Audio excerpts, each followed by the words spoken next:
From the twisted realm of science and the darkest pits of reason comes chilling tales of godlessness. Bear witness to the unfathomable terror that is the Good Atheist. I don't know what it is, but is there a part of you that wishes to remain anonymous? Because I get fans of the show letting me know that they always like when you're on, despite the fact that we talk bullshit about you on the other shows. just nothing but trash talk, man. I've heard those. They're nice. Oh. It's okay. I'm a bit of a Wait, you listen to the show? Sometimes. If I think my name is going to be mentioned, because I don't. See, the thing is I don't care if you bash me. As long as I'm hurting my name, I'm like, that's me they want to kill. That's awesome. That's me. You know that guy they think really sucks and is fucking stupid? That's me. That's fucking me, man. That's right. And I'm that guy. You to an F-bomb. You did beat me to an F-bomb. I did beat you to an F-bomb. Now I want to remind you that you have to talk into these things. Oh, yeah. I have this crazy... Here's the thing. For people who obviously don't watch the Secret Cam videos, for the super bonus members... $50 a year. 50? Come on now. I think a Blue Night... For the performance... a Blue Night. A Blue Night Cam goes for a little bit more than $50 a year, I would hope. Mm. I don't know. I've never paid for pornography. Yeah, the internet kind of... I paying for things? That's it. It's like who does that? Who buys those magazines on the top shelf? Not I, mister.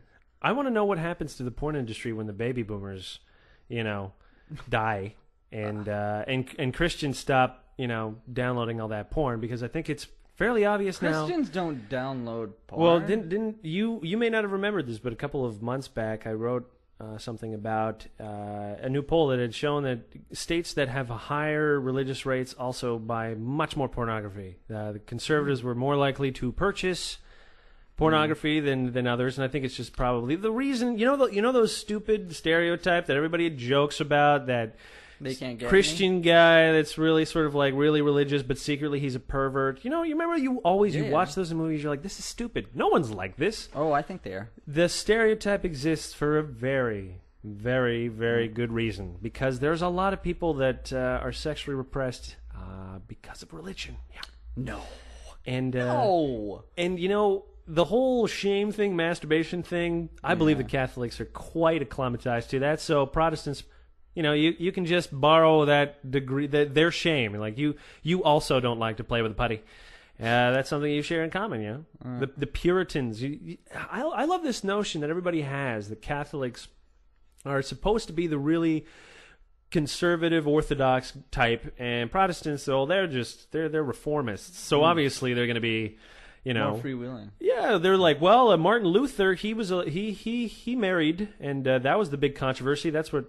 That's where Presbyterianism started. It's just Martin Luther basically declares that he's not going to follow the church anymore. He's like, follow me now. We're just going to have independent churches, no organized structure, and most importantly, we can marry. And there must have been a revolution that day. The audience can't see the crazy ferocity that was in your eyes just 2 seconds. Like, marry! I'm a ferocious man. I like to the try eyebrows. They're crazy. I like to try to keep the entertainment value high through ferocity. Ferocity. Pure, unadulterated ferocity. But it's funny, actually. Like we look at say popes now and their vows of celibacy, and we take these things and for resemblance to Star Wars villains. Yeah, true. We take that too. But we look at these priests and we're like, these guys aren't really having sex. They told me they're not. Yeah. Clearly, no one is having sex in the priesthood. That guy with the big phallic-shaped hat, he's not having sex. No one's having sex. And, I've loved throughout the centuries just, the constant stories of popes' illegitimate children popping up all over the place. And you're never surprised. You're like, did that guy really want to have sex with that woman? And he probably did. He probably struggled with that. He's like, why, God?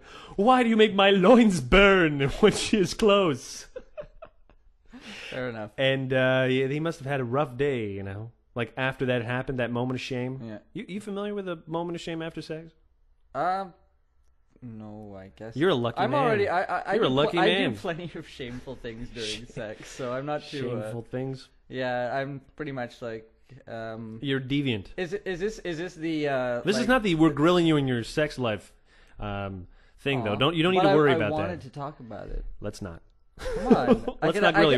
I could get at least another 2 subscribers out of this. Like, pass it on. He's going to talk about the gay sex. It's true. I think we could It's get that. true, Now, yeah. for those of you who are new to the podcast, perhaps you do not know that Jeff is our resident expert on all things homosexual. We like to call him the Gay Atheist here. I like that term. I like it a lot. I think it's been taken. It has been taken. But so what? You know, if somebody the Good Atheist was also taken before I took it. I stole that. you stole it? No, I didn't really steal it. You don't have though. any morals? I don't have any morals. That's why you need Jesus. That's why when I was asked the other day, do you own a Bible? And I had to honestly reply, I stole mine. You know, it's But true. I'm not a good man.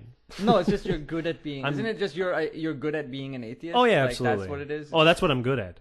Yeah. But otherwise, Yeah. if it wasn't for my Being atheism, a- everybody would be fucking dead right now. Fucking, that's the only thing that stops me from being a murderous monster.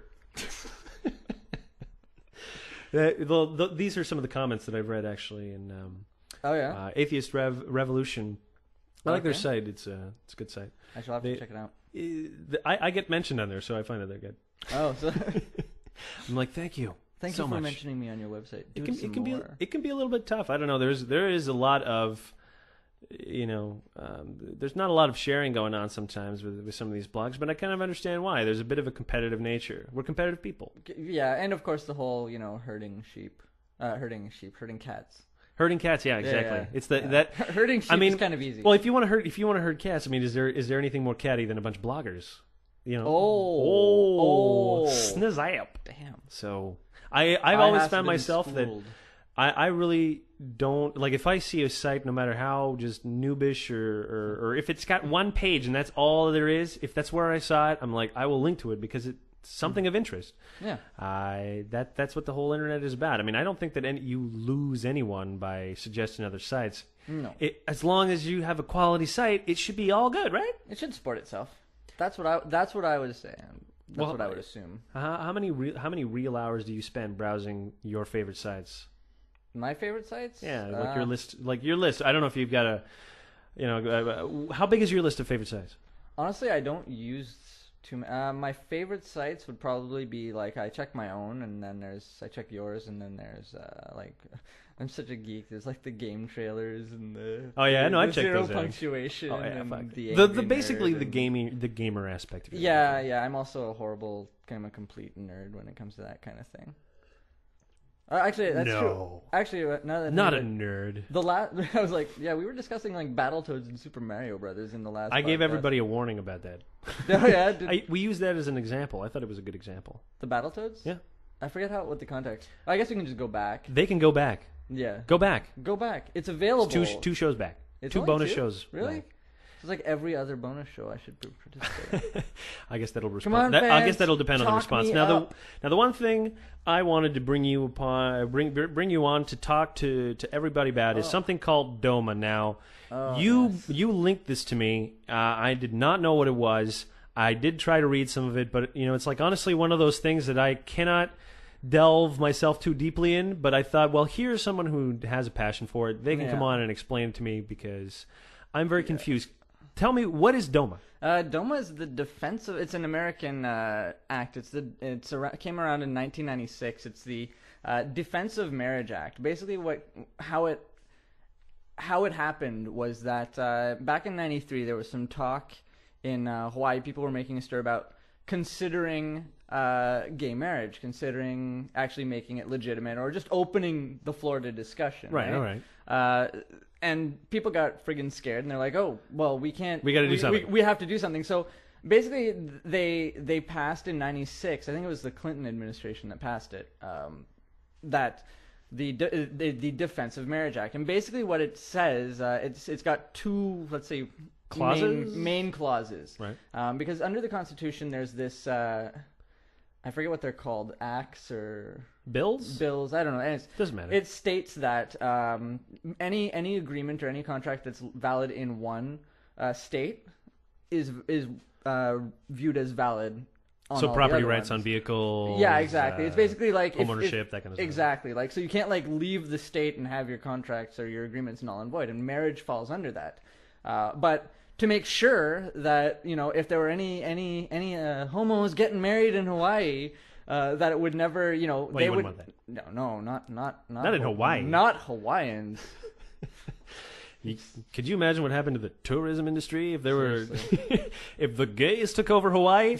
Actually, I want the gays to take over Hawaii. Well, I think we're already halfway there. I mean, those lays are pretty fabulous. My whole point is that Hawaii is just, I don't want to go to Hawaii. And everybody's always saying, let's go to Hawaii. I'm just saying, let the gays have Hawaii. I don't want to go to Hawaii. Let it be like the Ibiza. My knowledge of Hawaii stems from Lilo and Stitch.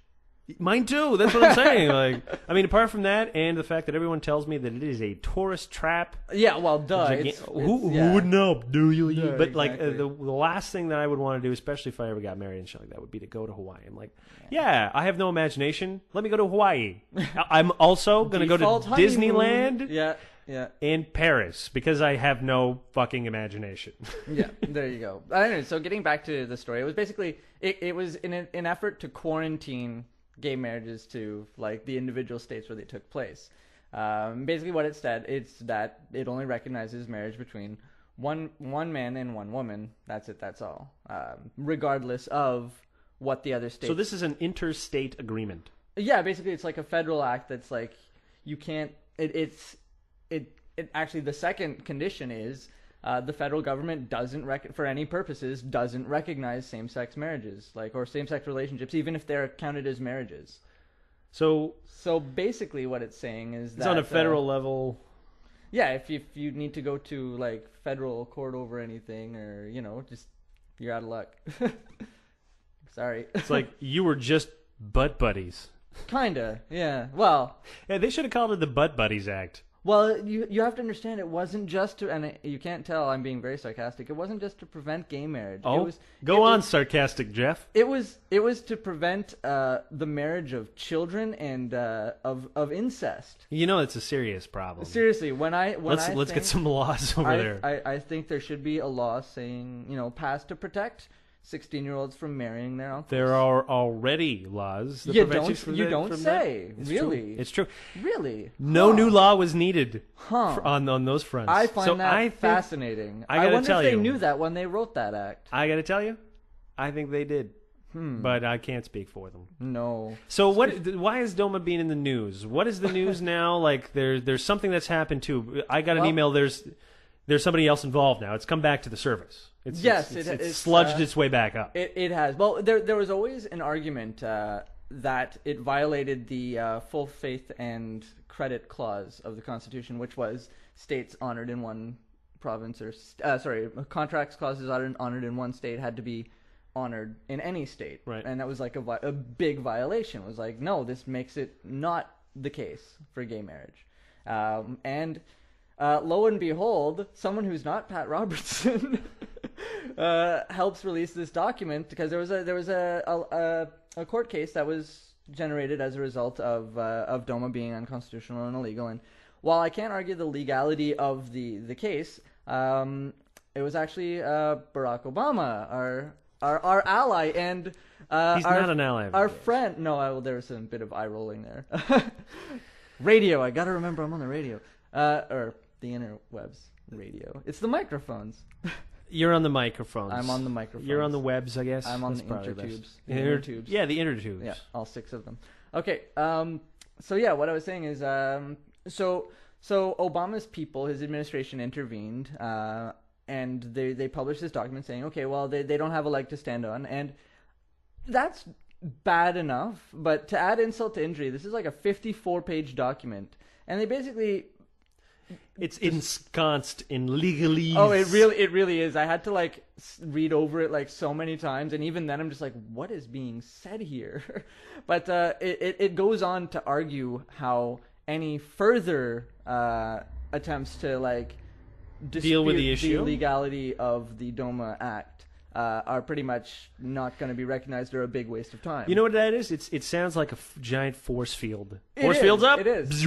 It's like a force field made of legal documents that Yep. don't mean anything. That's it. It's basically like, well, no, It's paper. It's paper. We're not gonna. Shield. This can't exactly. This can't go to the Supreme Court. This can't go to anything. It's been said. It was no. They have has been decreed. decreed. It has been decided. It's been. It's an been executive revealed to me. decision. There we go. Throw up the executive shield. But basically, so what's happening now is that's bad enough. But the wording, there's once again it defends DOMA as protecting children from being married by like their parents or by Because, the abuse of minors. It's pretty much. I think I would just say it's because of Texas. That's the answer. It's because of Texas. What goes on in Texas? State. Crazy contracts going on in Texas between a man and his daughters. and his dog. And his daughter's dog. Ooh. Anyway, so yeah, that's where it is now. Is basically this huge. There's a huge shitstorm in the like, let's say the gay blogosphere or even just civil rights blogospheres. I think everybody's sort of picked up on it because here's the state's big one of his platforms was that he was like, well, no, DOMA is unconstitutional, and I'm going to work to. So this is him just going back on his word 100%. Flip-flopping, pretty much. Yeah, exactly. Ouch. Yep. Ouch. But this was the one issue that Obama used to try to get homosexuals on his side? This would be probably the biggest one, because that was one of the biggest, not stumbling blocks, but the biggest barriers to the whole gay marriage issue or many equal rights issues in general is the defense of marriage. Well, I guess it's just because there are a few states where that's recognized. So as soon as DOMA is obliterated, all other states would have to recognize gay marriage. Yeah, that's what it sounds like to me, and you want to make sure that you can't do that. So that's where DOMA they sealed that motherfucker up. Pretty much. But I think that they should have just said it's because of Texas. Sure, but if I can find that ridiculous song, they do it better in Texas. I don't know that. It may shock you to know I don't know many country songs. You don't listen to a lot of country? I'm gonna say Shania Twain. Yeah, that's new country. Yeah, that's about it. That's country's take on pop culture. It's pretty much country like pop. It's pop with a cowboy hat. It's pop with a twang machine. There you go. I fucking hate that twang. Sometimes it works, but it makes me think of like Alan My limit is Jackson. about Nico Case in terms of how country you get. You get more Isn't country she more than that. Folksy? I don't even know what the fuck the difference is, and I don't care. know. I don't care. So here's something that I read you sent me. It was basically saying that some of the arguments that they had used Oh yeah, go ahead. was that it was going to save the state money. Yeah. Now, how does that say? How does it work? How would they save money under this? I'm still trying to understand how they would save money. Basically, from what I understood of the document, it's that in not having to deal with like gay marriage, right. you don't have to use up valuable resources that could be used on other projects. So basically, it's like, well, yeah, but this money could be better spent elsewhere. So I thought they were going to say that back into the closet with you. I thought they were going to say something like, well, if one of the partners dies, he can't leave it to their spouse, so we can just take it. We can take all of his assets. That would be entirely possible. I hadn't thought of it until I'm not nearly as jaded as you yet, but I'm getting there. Well, dude, I'm getting there at a friggin' lightning fast clip. I think I have a negative influence. I think I'm no. jading I think you. it's just. I think it's less that you're jading me, and more that the more that I read about stuff, the more difficult it is for me to not be outraged and like depressed at the same time. Like, I think it's just because so many people don't know these facts. Seriously, but and that's what outrages you. You're like, the more that you get the facts out, the more people are outraged. This leads me to another thing that I wanted to talk about, which was actually about an article that I wrote saying called "No More Mr. Nice Guy." You know, like the song. I think I'm going to try to find that song. No more Mr. Nice Guy. You know that song? No. It rings a bell, but I don't. Anyways, the article was essentially a summary that I'm like that I agreed with some of the blogs that had put the word out there that we really don't want to be timid anymore because timidity doesn't give you anything. No. Like there are no quiet people in history. No, it's the loud ones that make themselves known. And I believe in large part the reason why the atheist movement has been so large is because people have stopped being polite about what's going on. There will always be room for the quiet and polite ones. They discourse. I think for the large part they can probably excuse much of the behavior that I do. Well, swearing. Well, the thing is that can be reserved for like conversations with your friends and whatever, but like really you've got to shake it up a little bit when you're talking with like, look, it's certain issues, whether it's religious or if speaking of the DOMA thing, like, well, I'm gonna have people have to raise their voice a little bit. I'm gonna have a little bit of vitriol, and you're all gonna listen. Sometimes it's unfortunate, but sometimes you can't win a war with words. Well, like with soft words. Well, soft words. It's like, please be nice. Yeah, stop beating up on me, please. Don't steal my lunch money. I won't defend myself, but please don't steal it. And you know what? For me, another thing too is that everybody wants us to kind of play nice, and I can't. I can't specifically for a few reasons. I have noticed recently how politeness has become an excuse to no longer have a fucking important dialogue. An individual's going to be like, you need to respect my beliefs. Man. Yeah, it's exactly it. So that instantly silences a conversation when a person's saying, well, you're not being polite, and I'm saying to you that the debate process is not necessarily going to be a polite process. Yeah. Because, and here's the other thing too, I feel that to a large degree, there's language is being masked or being twisted so that a person who appears polite is actually saying some really horrible stuff. Let me give you an example. If I say, Jeff, I believe that you are a godless fag who's going to burn in hell because you're a piece of shit, but Jesus loves you, I feel good about myself. Like, I let that piece of shit know that Jesus loves him, and Jesus will always love him. You did your part. I did my part. I don't need to be good. Jesus is good for me. Yeah. And that phrase, like anytime a person begins or ends a phrase with, but Jesus loves you, you need to be afraid of what they're going to say. It's not for me to judge. It's not for me to judge, but you're a filthy heathen. But let me do it anyways. Yeah, but since Jesus isn't here, let me tell you what he would think of you. He's not here to speak. I'm his avatar. He's coming into about 2,000 years. I'm like, you know what? I don't care what the fuck Jesus thinks, and I really don't care what you do. Because I'm not talking to Jesus, I'm talking to you. I'm just having a conversation with another human being. I don't need you to bring a supernatural entity to tell me that I'm a fucking piece of shit, but that he loves me. You know what? Yeah. I don't appreciate being called any of these things. Exactly. Well, the other thing is like, what kind of shameful, like, friggin' conditional love is that? Like, he'll love you if you, toe the line. Like, well, I guess for them, the spirit of redemption is always, like, the big thing about Christianity. Yeah. No matter how much you fuck up, you can always be redeemed, and they get off on that. They get off. They're like, we have the perfect answer. Human beings screw up all the time, but with this awesome dude, he will esh you into heaven. But all you got to do is unconditionally surrender to him. Here's something that I never understood though about that, especially because sometimes when I'm walking, it's happened twice now that. Someone will proselytize to me while I'm walking down the street about Jesus. Oh yeah. Or perfect example. I love when it happens to me. The way of the master there. Oh yes. And how he's like blah blah blah, and I'm like, okay, so basically what you're saying is believe in this guy who thinks that you've broken all the rules, and then do this to be forgiven by him. I'm like, I can just not believe in him.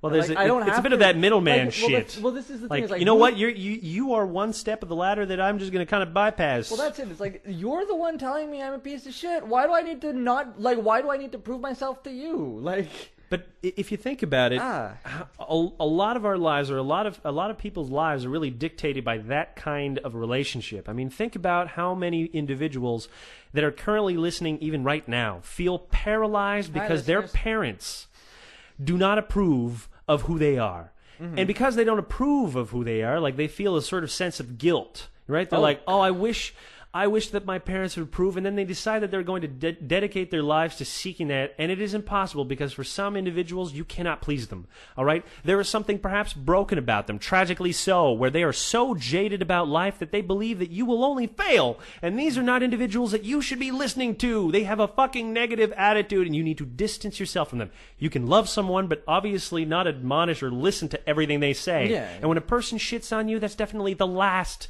time you should be listening to them, even if you really care about them, because there is no reason to destroy the hopes and dreams of people. Like, what is wrong with certain individuals? I just feel that there is this crushing attitude, and Jesus represents the ultimate kind of he will never quite approve of everything I do, but at least he loves me. And I'm like, that's not good enough. Yeah. That is not good enough. Well, I mean, look at, I'm about to lose my train of thought. I'm trying to grab it. I had it. You lost it? You're giving me this? It's gone. You know what that means? That means that's extra work for me to edit out. You don't have to edit that. It's spontaneous. The bonus show gets everything. They get everything. They get all. They get that brain fire. You're like, man, I had the best point. I had the best argument. See you guys next week. Yeah, exactly. I'll come up with. I'll take notes. See, this is what happens. I don't get to prep too much, so like I can't punctuate my thoughts as much as I'd like. It's like, okay, let's go, let's talk. I'm like, yeah. I'm sorry. I don't live and breathe atheism. I try to keep. Oh, actually, this isn't the only thing I do. No, that's true. You do play Saints Row. No, I have an entire other show that I do on mixed martial art. I do 2 of those a week as well. There are 2 different sides to this man. It's true. MMA and atheism. It's true. This is a popular. Oh, I was trying to equate it to an abusive relationship. That's what it was. Okay. There was some point that I was making, like, that sounds good. Yeah, I like that point. Relationships, abusive. An abusive relationship. Excellent. Yes. We've learned. I'll see you next week, guys. We've learned something this day. On this, my final podcast. It was a pretty good insight. I think. No, but it's the whole, like, if like the same thing with Jesus. If he's just gonna beat you down the whole time, then why should you even strive to be forgiven by this person? If no one else was really doing it, then if no one else cared except this one person, then why is he so crucial? Oh wait, he's the Son of God, right? That's the whole angle. Yeah. I think it's also quite funny, and this will kind of lead me in the last thing I wanted to talk about. Okay. Which was this whole discussion that I get every time I put a story about Jesus or something like that. And I, you know me, I'm a shit kicker. So once in a while I'll just say, that historical figure, Jesus. And of course, because some Christians feel the need to go on atheist sites and tell people that they're wrong. That, like, the weirdest phenomenon. Like, if you're, Well, there are atheists who probably go on Christian sites and tell them they're wrong. There are. But and they're not true atheists. Well, that's for an entire other podcast. That's for an entire other podcast. But we will talk about that particular issue later. But let's continue on the specifics of this thread. But what else were you gonna say about this? Oh, I was just going to interject that also on the same token, it doesn't, or same side of that. It doesn't matter how to religious people, a lot of times it doesn't matter how good a person is if they are not Christian. It's almost all null and void.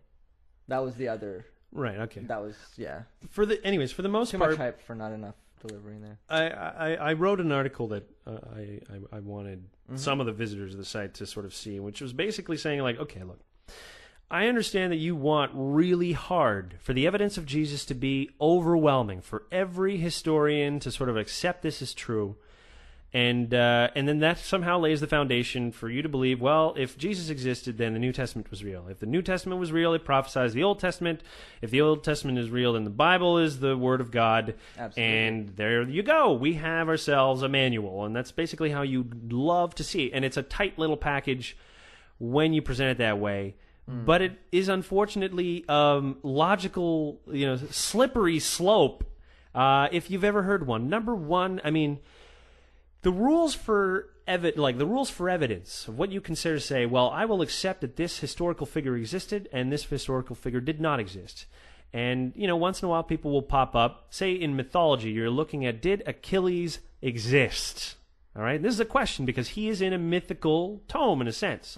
The story of Troy, has some basis in history, but how much of it are historically based and how much of it are dramatizations? Like, these are interpretations of events, so they're obviously going to be very flawed. So you're wondering, okay, of his existence, and one of the best ways to do that is you need corroborating stories. You know, like you need, okay, what did this guy say about it? Were there any other sources that mentioned him? And, you know, sometimes you can find writings just, you know, the basic documents, contracts sometimes that people had. I mean, you know, for as long as humans have had writing, we have had contracts. You know, that's just kind of the nature of it. We have laws. We move towards lawfulness because we require contracts, apparently. Otherwise, chaos. Well, that's the real chaos.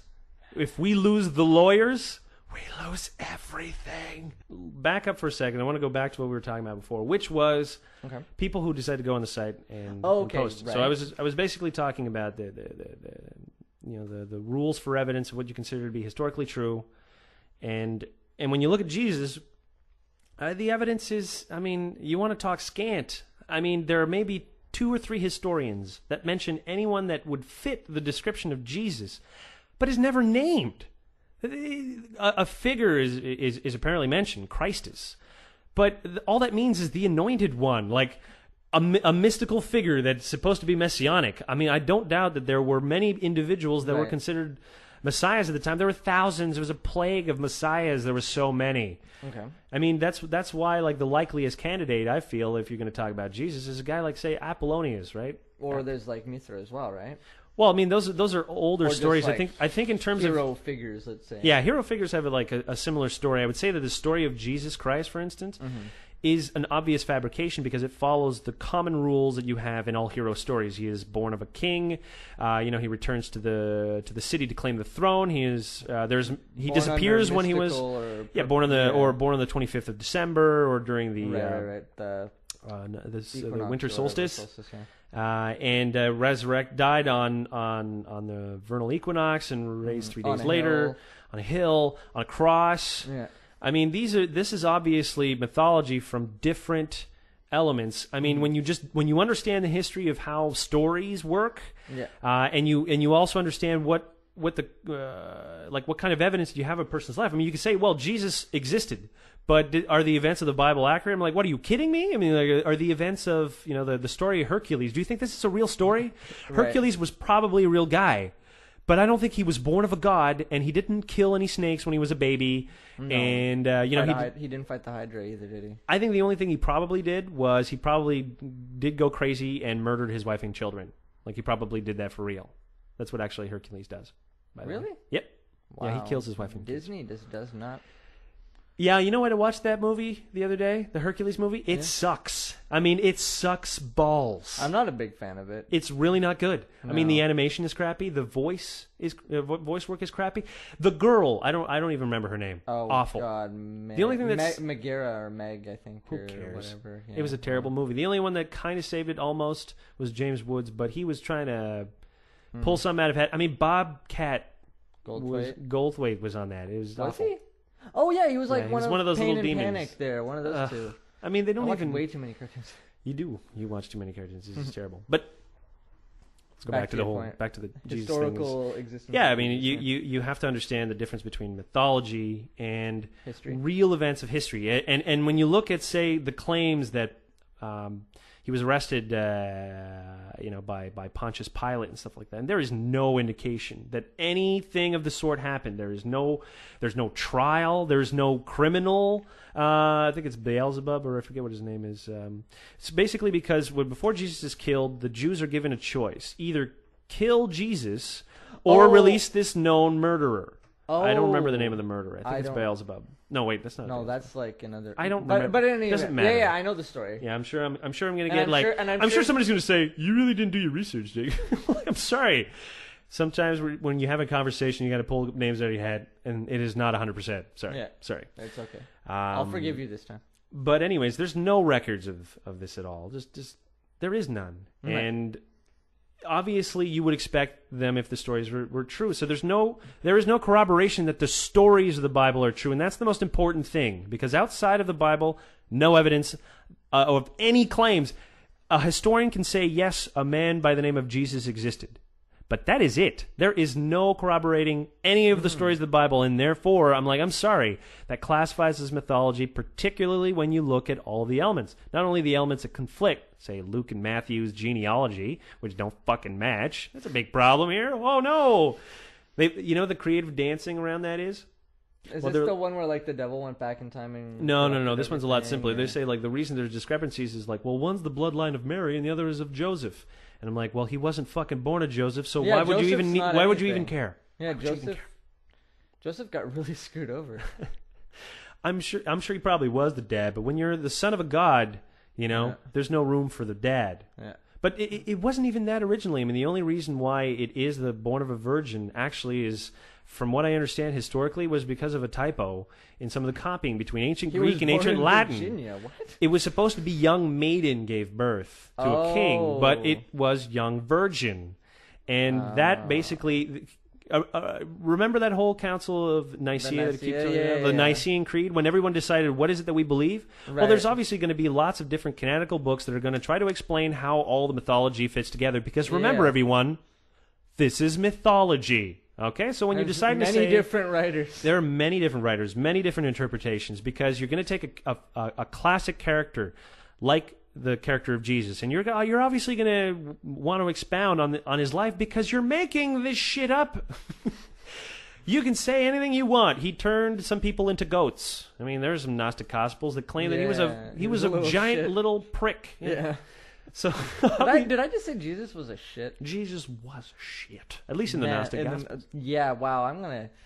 Oh, what? You think the fundies are still listening to the show at this point? No, I think they've been scared away. They've tuned out. They've been scared away. I'm like, if you're listening to this, my only question to you is why? Yeah. Why are you listening to this? This is not for you. You need to listen to the Fundy Show, the one that says that, Taylor is burning in hell or those kinds of things. Matthew Shepard stuff. What is that, like, for how many, like, what X minus eternity is still eternity?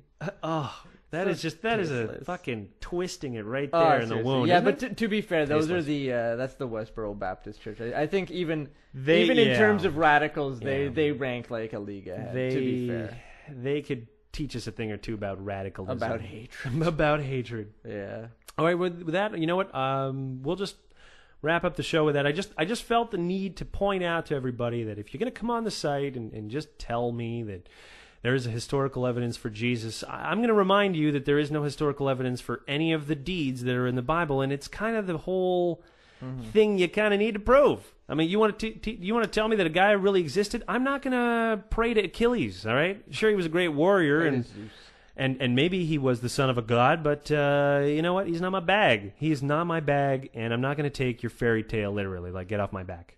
Just don't think that you have a solution that I've somehow not thought about. I've read the book. Personally, I found it was kind of tasteless.